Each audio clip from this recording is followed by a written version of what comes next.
కొంతమంది క్రైస్తవుల్లో కూడా కొన్ని జబ్బులు ఉన్నాయి. పెళ్లికి అయితే వెళ్ళి భోజనం చేసేస్తారు ఎక్కడైనా సరే, దినం కార్యక్రమం అనేసరికి భోజనం చేయరు.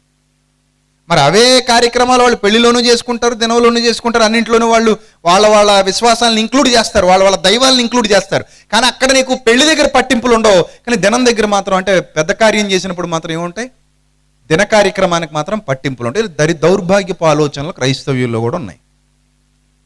అసలు దేవుడు ఎక్కడికి వెళ్ళమంటాడంటే విందు జరుగుతున్న ఇంటికి పోవుట కంటే ప్రలాపించిన వారి ఇంటికే పోమంటాడు. అంటే పెళ్లికి వెళ్ళడం గొప్పదా ప్రభువా, దినానికి వెళ్ళడం బెస్ట్ అంటే దినానికే పోరా, నీకు కూడా జ్ఞానం కలుగుద్ది అంటాడు.